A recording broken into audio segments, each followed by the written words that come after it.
Hello, this is Azriel Ratz, CEO of RatzPack Media.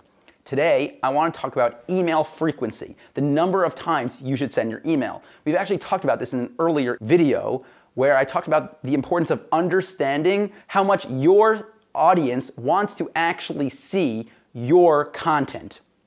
And the most important thing is attention. So I'm going to put that video up here in the YouTube card.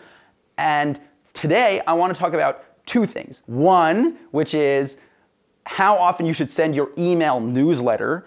Two, how many emails you should send to get someone used to your email newsletter. So usually when you sign up to an email newsletter, you get an email right away that says, thank you so much for filling out the form. Here's your free ebook, if that's what they're offering, or free video, or free PDF or something. That's usually what people offer, a free something to get you on the email list. So that's the first email. And then what they do is they give you a series, an automation of emails after that to get you to learn more about them and more about what they do and how they could help you. And then on top of that, they are usually sending a week, either a daily, a weekly, or monthly, or bi-weekly email.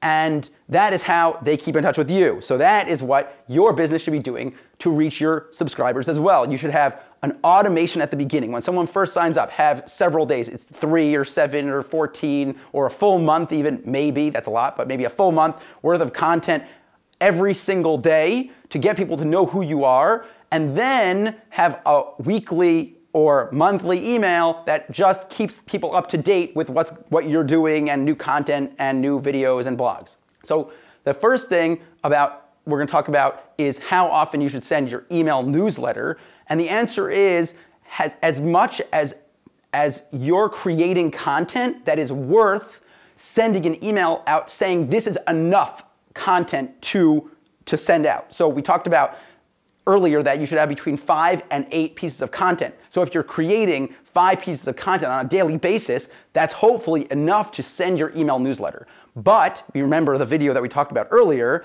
that you need to take into consideration the fact that your audience might not want content every single day. So you need to balance out those two things. One, how much content are you creating? Two, how much content do people want on a normal basis? So maybe you're creating 5 pieces of content on a daily basis, so you have 10 pieces of content to choose from, and then you only send an email every other day because that's what you see your people want. That's very easy to see in your email analytics. What you should be checking out is not the first time you send your email, but rather the 5th or 6th time you send an email. You'll see how much people are still interacting after they've gotten your email a lot of times. That's the first thing. The second thing we want to talk about is automation, which we're going to talk about in the next video on a larger scale, but I want to specifically talk about email automation is this series of emails that you send out in the beginning when someone first signs up to your newsletter. So the likelihood is if you have your funnel correct, you got someone to like your Facebook page or targeted them on Facebook, targeted them on Google, however you originally targeted them to interrupt them, and then you got them on your email list over the course of the funnel, which we've talked about a lot of times, and then they're now on your email newsletter. So the chances are that they don't really know what you do, meaning they understand your business, they know like your basic thing. I talk about online marketing, I talk about online advertising, but they don't really understand the nuances of what makes you different than everyone else, how you're special, and they don't really know the specifics about you. So what you need to do is not advertise to them here.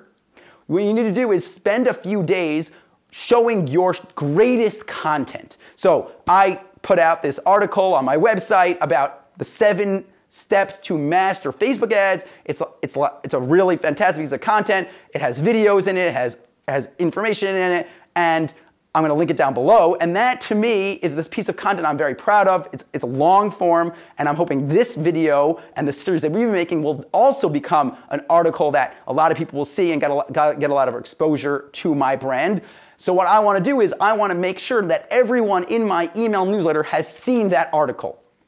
And it has a ton of content and very little selling of me. So what it shows is it's my personality, my knowledge of the field, and my expertise to show why you should trust me and then why you should read my future emails. So if I have a series and I do email day 1 is Facebook ads, and I want to show how you could yourself can understand Facebook ads, and day 2 I want to show how you could understand email marketing, and I have a whole article, and I have individual videos, the ones that we're making right now, these videos. And then the next video, I could do a Google AdWords. I want to show how much I know Google AdWords by telling you how to do it, how you could yourself run the ads, better understand me, and give you a reason to come back and read my article about Snapchat that I'm hoping to write, and an article about Instagram that I'm hoping to write. And by doing that, you want to come back to my email newsletter, you're getting amazing content, and it allows your brand to be trusted by the subscriber.